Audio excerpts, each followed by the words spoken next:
Well, hello everyone. I'm Rodney Reynolds, and this is another Q&A video. And in this one, I'll be talking about how developers are basically releasing games these days that are honestly unfinished, and you pay top dollar for it.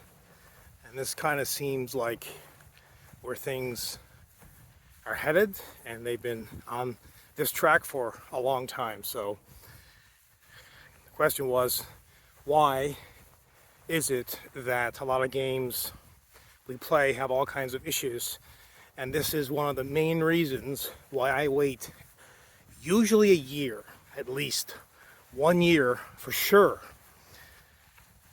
And that way I kind of know at least some major patches have been released. But if you're buying a game, you're expecting it to be, fixed, and you're expecting it to support most of the current hardware that's on the market. And usually developers have access to newer technologies as well, so they can tweak that in their games. So it's I guess it's at the end of the day, it's money. They want to release it as quickly as possible. There's pressure, of course, for them to release it from inside and outside. And the sooner that they can announce it and release it, obviously, the more money that they will make. So I think it's a balance of everything. I mean, I'm not, you don't know for the most part how difficult and challenging it is to design a game from the ground up. I don't know. But I can understand how in-depth and how frustrating and how, rewarding it must be at the end when you release a game that is successful and it's finally, some games are released and they're fabulous, like right from the beginning, but not very many. I'll use Cyberpunk as an example. That's a great game. I played it, I believe, a year or so after release. And now with the current patch, this is September 2022. If you're watching this in the future, who knows what patch it will be, but patch 1.6, version 1.6 was released, and that fixed a tremendous amount of issues. I played it when 1.5 was released, and that did address a lot of the issues, and I kind of waited. 1.4 was released, it wasn't that great. 1.5 was released, and they kind of said, now it's time to pull the trigger on it and try it. A lot of people are coming back to that game now, and they are, they're enjoying it. But I'm going to wait to replay it again if I have time. Maybe when 1.7 is released, we'll see.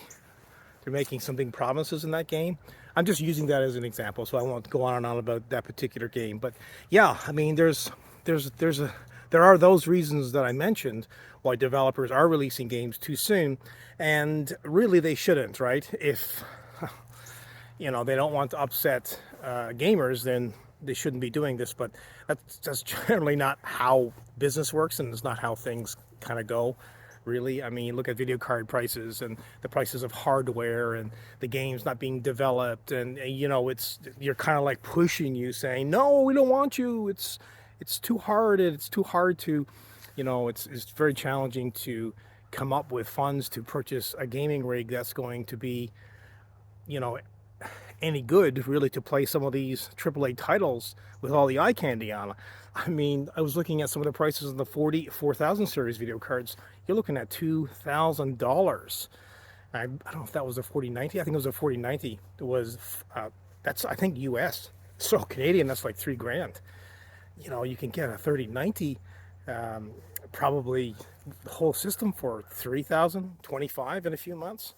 So, that's also another side of it. So anyway, that's a very long answer, and that's those are my thoughts on it.